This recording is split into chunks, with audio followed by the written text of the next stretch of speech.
નમસ્કાર વિદ્યાર્થી મિત્રો, આપણે સંસ્કૃતમાં પદ્ય 18 જેનું નામ છે મુક્તક, મુક્તાની, મુક્તકાની એટલે સુતા સવાયા મુક્તકો. આપણે તાસ પહેલો એટલે કે આજે આપણું પદ્ય છે એનો આપણે શરૂઆતનો જે પહેલો જે વર્ગ છે આપણે આગળ વધીએ. તો એ પહેલા આપણે મુક્તકો વિશે થોડીક આપણે આ સ્તોત્રમાં માં જગદંબા ભવાનીની સ્તુતિ કરેલી છે. પ્રહેલિકાઓ એટલે કે ઉખાણા, પ્રહેલિકાઓ એનો અર્થ થાય ન જાના પુણ્ય વિશાદે પ્રમાદે પ્રવાસે ન જાના જલે ચાલે પર્વતે કદાચે ન જાનામિ શક્તિ સ્વગતમા પ્રપાહે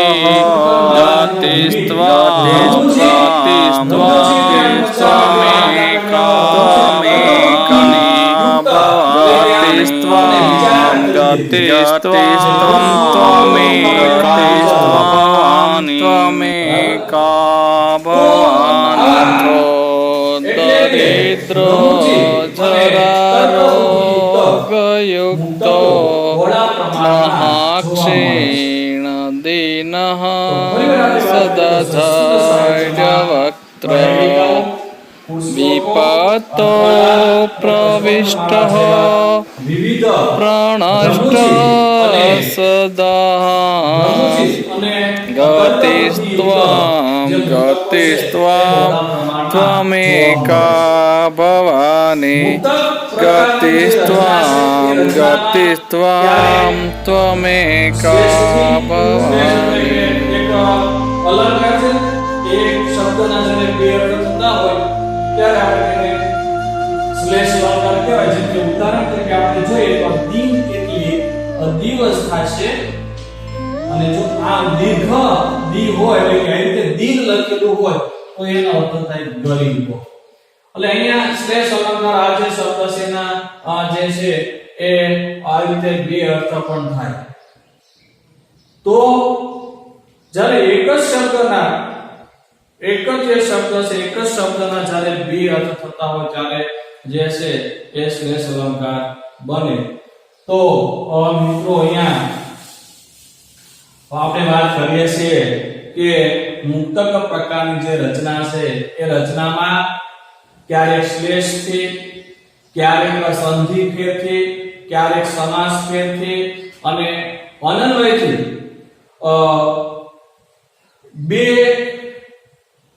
બે આવા જે કાંઈ જે શબ્દો છે તેનો અર્થઘટન કરીને સમજપૂર્તિઓનું જે છે સર્જન કરવામાં આવે છે. બરાબર? તો એનાથી ક્યારેક આવા જે શ્લેષ હોય એનાથી, અથવા તો સંધિથી, સંધિ છૂટી પાડીને સંધિ જોડીએ તો તેનાથી પણ આપણને એ શબ્દનું અર્થઘટન થતું જોવા મળે છે અને આપણને સમજપૂર્તિ જે છે સર્જાતી હોય છે. તો આવી બધી ક્યારેક જે છે એ સંધિથી, સમાસનો વિગ્રહ કરવાથી, અનન્વય કરવાથી, એક શબ્દ બીજા શબ્દની પાછળ જોડવાથી, આગળ પાછળ જોડવાથી એ જે શબ્દ છે તેમાં સમજપૂર્તિ સર્જાતી હોય. આવા જે મુક્તકો છે ઘણા બધા મુક્તકો છે, અને આવા મુક્તકોનો એક જે ગ્રંથ છે જેનું નામ છે એ સુભાષિત ભાંડાગાર, સુભાષિત રત્ન ભાંડાગાર આવું એનું નામ છે કે સુભાષિત રત્ન ભાંડાગાર આવું આ ગ્રંથનું જે નામ છે. અહીંયા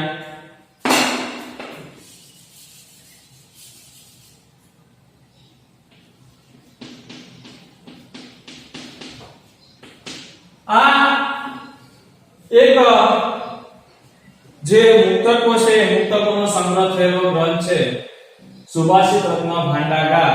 એમાંથી મિત્રો આપણે આ પદ્યની અંદર સુભાષિત રત્ન ભાંડાગાર જે ગ્રંથ છે ગ્રંથમાંથી આપણે કુલ 8 શ્લોકો પસંદ કરીને આપણું જે પદ્ય છે મુક્તાની મુક્તકાની એમાં મૂકવામાં આવેલા છે અને આપણે આ 8 જે મુક્તકો છે આ કાવ્યમાં આપેલા એનો આપણે અભ્યાસ કરવાનો છે.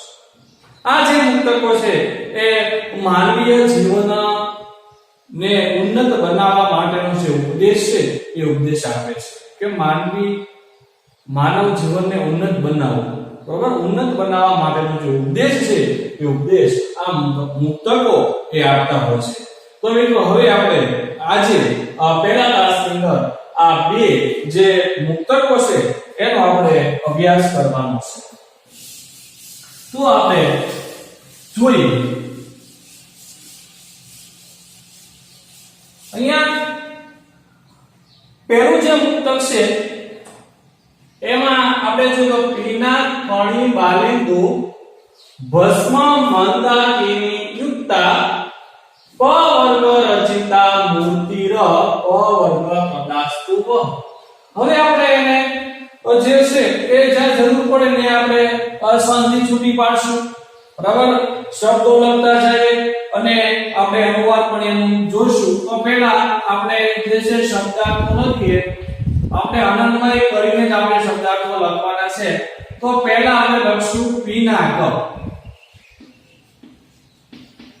પિનાક, પિનાકનો અર્થ થાય પિનાક એટલે ધનુષ. પિનાક એટલે શું થશે? તો આપણે કહેવું તો કહેવાય કે પિનાક એટલે ધનુષ્ય.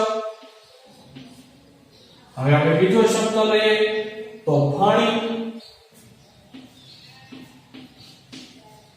ફણી એટલે આપણે ફણી લખશું. ફણી એટલે થાય શાક. ત્યાર પછી બાલેન્દુ.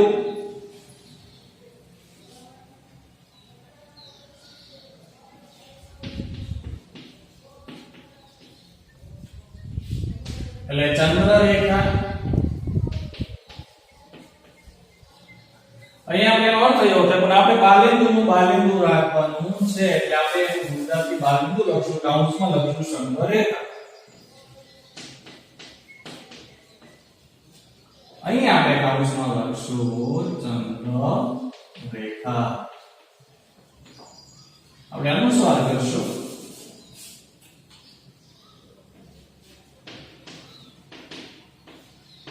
ચંદ્ર. પછી ભસ્મ એટલે ભસ્મ. ભભૂતિ એવું પણ થાય.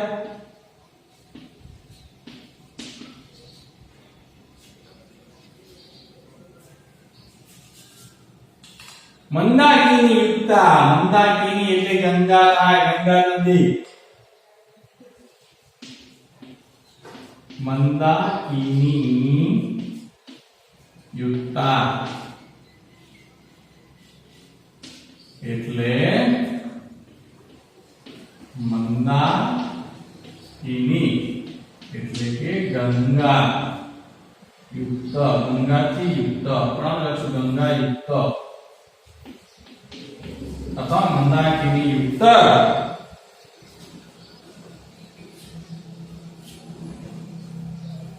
પ વર્ગ રચિતા. પ વર્ગ રચિતા. પ વર્ગ મિત્રો ક વર્ગ, બરાબર ને? ક વર્ગ ની અંદર ક, ક, ગ, ઘ, અંગ. પછી ચ વર્ગ આવે, પછી ટ વર્ગ આવે, પ વર્ગ આવે. તો એ વર્ગ એટલે પ વર્ગ ની અંદર ક્યાં શું આવશે? તો કે પ વર્ગ જશે. પ વર્ગ ની અંદર આવશે પ, ફ, બ, ભ અને મ. તો પ વર્ગ ની અંદર આ 5 જે વર્ણો છે એ આવશે, બરાબર. તો પ એટલે પીના, ફ એટલે ફણી, બ એટલે બાલેન્દુ, ભ એટલે ભસ્મ અને મ એટલે મંદાકિની. તો આ પ વર્ગ છે, આ પ વર્ગ દ્વારા રચવામાં આવેલી મૂર્તિ પ વર્ગ. પ વર્ગની અંદર પ ફ બ ભ ને મ આ વર્ણો આવશે એટલે પ વર્ગ રચિતા અને પ વર્ગ દ્વારા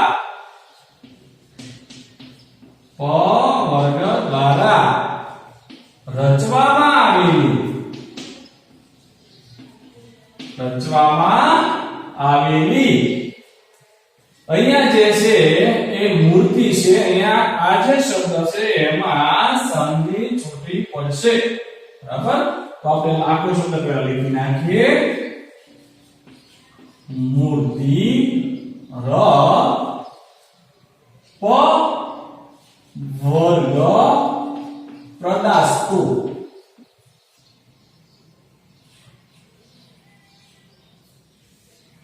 પ વર્ગ પ્રદાસ્તુ તો હવે એની આપણે સંધિ છૂટી પાડવી હોય તો પાડી શકાય કે ભાઈ અહીંયા ર છે એનો વિસર્ગ થશે એટલે મૂર્તિ હ પ્લસ અપ વર્ગ પ્રદાહ અડધો જે સ છે એનો પણ વિસર્ગ થઈ જશે પ્લસ અસ્તુ એટલે એનો આપણે અર્થ લખવો હોય તો લખી શકાય કે મૂર્તિ એટલે અહીંયા હું નીચે લખું છું મૂર્તિ એટલે મૂર્તિ અપવર્ગનો અર્થ થાય મોક્ષ આપનારી પ્રદા એટલે આપનારી અને અસ્તુ એટલે આવો બરાબર અને એક શબ્દ બાકી રહેશે વહ બાકી રહેશે વહ એટલે તમને વહનો અર્થ થાય તમને લ્યો મિત્રો અહીંયા છે આપણે શબ્દ આટો પણ લખાઈ ગયા હવે આપણે જોઈએ કે પિનાક એટલે ધનુષ્ય ફણી એટલે કે સાપ બાલેન્દુ એટલે કે બાલેન્દુ ચંદ્રરેખા થાય આ જે ભગવાન જે શિવ છે ભગવાન શિવની મૂર્તિની મિત્રો અહીંયા વાત કરેલી છે જુઓ કે ભગવાન જે શિવ છે એની ધનુષ્ય ધારણ કરેલું છે તેમના ગળાની અંદર જે છે સાપ છે બરાબર તેના જે જટા છે અહીંયા અર્ધ ચંદ્ર છે એને આપણે બાલેન્દુ કહીશું ચંદ્રરેખા જોવા મળે ભસ્મ તેના શરીરે ભસ્મ ચોળેલી ભસ્મ જોવા મળે છે ગંગા નદી પણ તેમની જે જટામાંથી જે છે એ નીકળે છે તો મંદાકિની થી યુક્ત બરાબર પિનાક એટલે ધનુષ ફણી એટલે સાપ બાલેન્દુ એટલે કે ચંદ્રરેખા ચંદ્ર ભસ્મ એટલે ભસ્મ અને મંદાકિની એટલે ગંગા નદી થયા કરશો મિત્રો મંદાકિની એટલે કે ગંગા યુક્તા એટલે કે યુક્ત પ વર્ગ રચિતા એટલે કે પ વર્ગ દ્વારા રચવામાં આવેલી કૌશલ લક્ષણ ભગવાન શિવની અને મૂર્તિ એટલે મૂર્તિ વહ એટલે તમને અને અપવર્ગ પ્રદાહ અસ્તુ અપવર્ગ પ્રદાહ એટલે કે મોક્ષ આપનારી અસ્તુ એટલે થાવો એટલે કે તમને મોક્ષ આપનારી થાવો સીધું આપણે જે છે હવે આપણે અનુવાદ કરીએ તો પિનાક એટલે ધનુષ કૌંસમાં લેશું ફણી એટલે ફણી કૌંસમાં સાપ લેશું અહીંયા બાલેન્દુ એટલે બાલેન્દુ કૌંસમાં આપણે ચંદ્રરેખા લેશું મંદાકિની એટલે કે મંદાકિની પણ કૌંસની અંદર આપણે ગંગા લેશું ભસ્મ બાકી લીધે છે ફરી વખત પિનાક એટલે ધનુષ્ય ફણી એટલે ફણી કૌંસમાં આપણે સાપ લેશું બાલેન્દુ એટલે કે બાલેન્દુ કૌંસમાં આપણે શું લેશું ચંદ્રરેખા ભસ્મ એટલે કે ભસ્મ પછી એનો આપણે બીજો કોઈ અર્થ લેતા નથી ભસ્મ એટલે ભસ્મ મંદાકિની એટલે કે કૌંસમાં લેશું ગંગા અને યુક્તા એટલે કે યુક્ત ગંગાથી યુક્ત પ વર્ગ રચિતા એટલે પ વર્ગ દ્વારા રચવામાં આવે છે જો અહીંયા તમે જોવો છો કે ભાઈ પ વર્ગ દ્વારા રચવામાં આવેલું છે બરાબર ને પ વર્ગ છે પ વર્ગ અંદર પ પ બ ભ મનો સમાવેશ થાય છે તો આ પ વર્ગ દ્વારા રચવામાં આવેલી કૌંસમાં લેશું આપણે ભગવાન શિવની કૌંસ પૂરો કરશું મૂર્તિ એટલે મૂર્તિ વહ એટલે કે તમને મોક્ષ આપનારી આવો. ખ્યાલ આવી ગયો મિત્રો? સમજાઈ ગયું? હવે આપણે આગળ વધીએ અને બીજા મુક્તકની આપણે વાત કરીએ. તો અહીંયા ભગવાન એટલે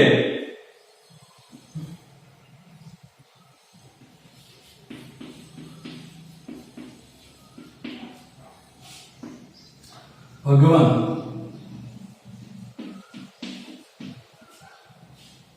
એટલે હે શ્રીમાન ઉદ્ગાર ચિહ્ન આવશે. હે શ્રીમાન કિમુ પાદેયમ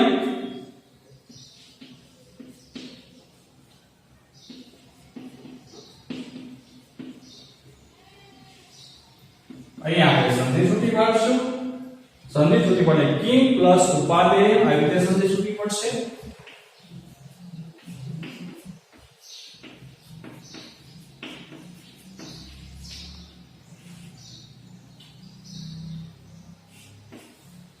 તો એનો અર્થ થશે કિમ એટલે શું થાય અને ઉપાદેય એટલે ગ્રહણ કરવા જેવું.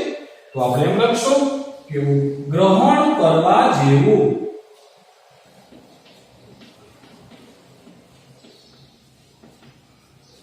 શું છે? પ્રશ્નાર્થ ચિહ્ન આવશે. કિમ એટલે શું છે? હે શ્રીમાન ભગવાન એટલે હે શ્રીમાન ઉપાદેયમ. કેમ ઉપાદેયમ એટલે કે ઉપાદેયમ એટલે થશે ગ્રહણ કરવા જેવું. ઉપાદેયમ એટલે ગ્રહણ કરવા જેવું. અને કિમ એટલે શું છે? એટલે ગ્રહણ કરવા જેવું શું છે? તો અહીંયા લખ્યું છે ગુરુ વચનમ. ગુરુ વચનમ એટલે ગુરુ વચન. જો મિત્રો ગ્રહણ કરવા જેવું કોઈ હોય તો એ છે ગુરુનું વચન.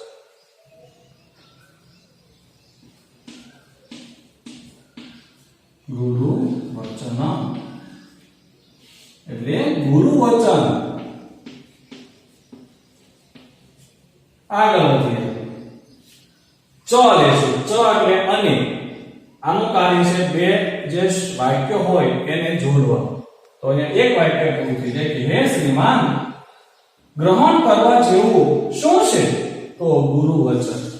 અને ચ એટલે અને.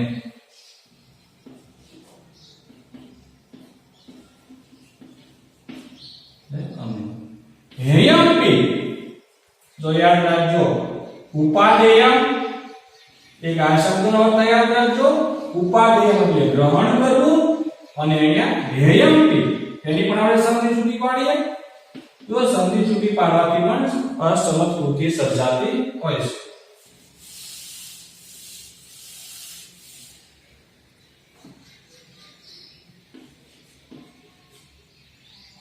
હેયમ એની આપણે સંધિ છૂટી પાડીએ તો હેયમ પ્લસ અપી.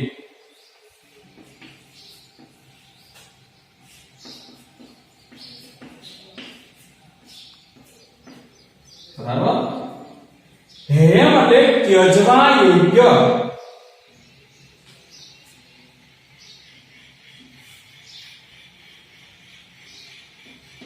ત્યજવા યોગ્ય. ત્યાંની સામે મિત્રો આપણે ત્યાં નિષેધ લખી નાખશું ત્યજવા યોગ્ય.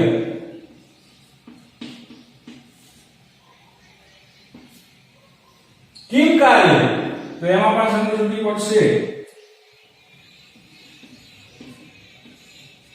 કિમ કાર્ય એટલે કિમ પ્લસ અકાર્ય. કિમ પ્લસ અકાર્ય.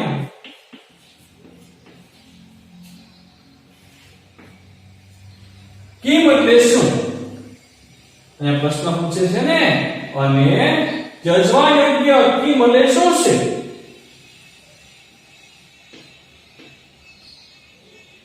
શું? અકાર્ય. અકાર્ય ન કરવા જેવું કામ. અકાર્ય અકાર્યનો અર્થ થાય ન કરવા જેવું કામ. એટલે મિત્રો ખરેખર શું છોડી દેવું જોઈએ? શેનો ત્યાગ કરી દેવો? શું ત્યજી દેવું જોઈએ? તો તો અહીંયા આપણને બોધ મળે છે, ઉપદેશ મળે છે કે ન કરવા જેવું એટલે ન કરવા જેવું જે કામ છે એને આપણે છોડી દેવું જોઈએ. હવે એ કીધું કો ગુરુ અધિગત તત્વ. અહીંયા આપણે કો એટલે કહ, કો છે પણ એને લખશું તો એને લખાશે આપણે કહ આમ લખાશે. કહ એટલે કોણ, કહ એટલે કોણ. અહીંયા સંધિ ચૂકી પડશે. ગુરુ હ આ ર છે ને વિસર્ગ થઈ જાય છે પ્લસ અધિગત તત્વ હ. પણ અહીંયા આપણે આ શબ્દની જરૂર છે કે આપણે ખાલી લખશું અહીંયા ગુરુ હ વિસર્ગ. એટલે ગુરુ એટલે ગુરુ,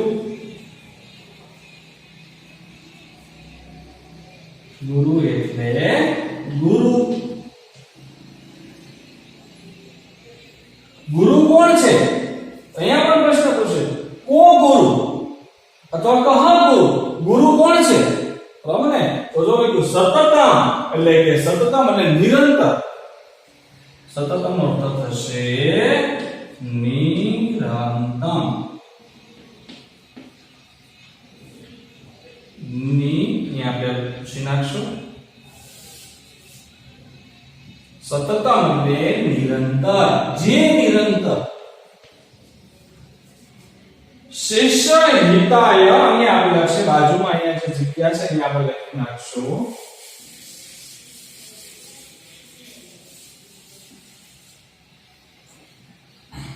શિષ્ય હિતાય યોદ્ધત એવો શબ્દ છે ને. શિષ્ય હિતા યોદ્ધત.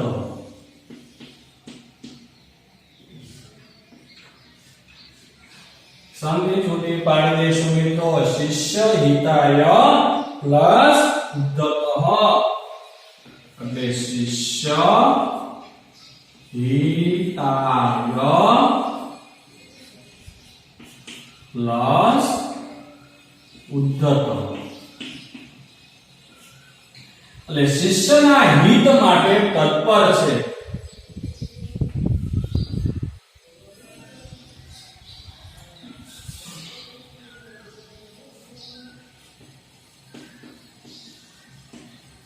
શિષ્યના હિત માટે તત્પર છે. ઉદ્ધત એટલે ઉદ્ધતનો અર્થ થાય તત્પર અને શિષ્ય હિતાય એટલે કે શિષ્યના હિત માટે. બરાબર? તો શિષ્યના હિત માટે ઉદ્ધત એટલે કે તત્પર છે અને ત્યાં પણ આપણે સમજવી પડે ને ગુરુઃ પ્લસ અધિગત તત્વ. અને જેણે જે તત્વજ્ઞાન છે તત્વજ્ઞાન પ્રાપ્ત કર્યું છે તે. ત્યાર પછીનો આપણે શબ્દ લખીએ અહીંયા જે છે ગુરુ. અહીંયા પણ આપણે સંધિ ચૂકી પાડી દઈએ.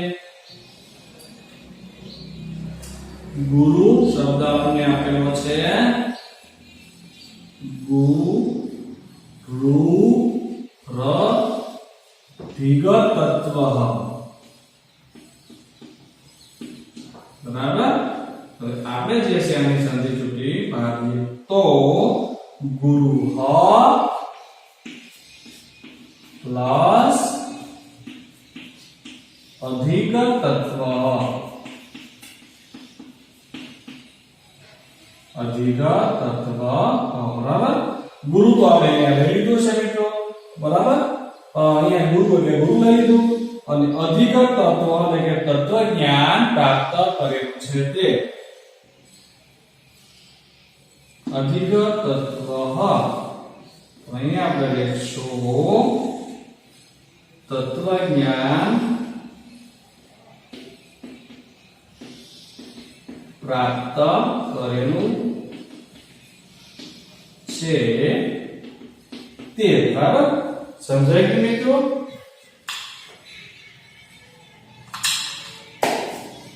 હવે આપણે આ જે મુક્તક છે એને આપણે ખરેખર જોઈએ.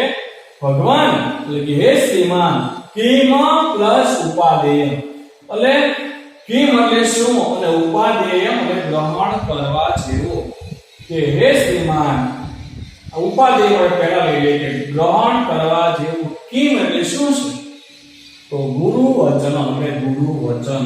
હે શ્રીમાન ગ્રહણ કરવા જેવું શું છે કિમ એટલે શું છે તો કે ગુરુ વચન અને ધ્યેયમપી અને ત્યજવા યોગ્ય કિમ શું છે અકાર્ય ન અકાર્ય એટલે ન કરવા જેવું કામ કો ગુરુ કોણ છે તો સતતમ એટલે કે જે નિરંતર શિષ્ય હિતાય શિષ્યના હિત માટે ઉદ્ધત સમજવું પડે ને શિષ્ય હિતાય પ્લસ ઉદ્ધત એટલે કે તત્પર છે કે જે શિષ્યના હિત માટે તત્પર છે અને અધિક તત્વ એટલે કે જેણે તત્વજ્ઞાન પ્રાપ્ત કર્યું છે તે સીધો અનુવાદ કરીએ બંનેના જે છે હવે સીધો અનુવાદ કરી લઈએ કે પિનાક એટલે ધનુષ્ય કૌંસમાં ફણી કૌંસમાં સા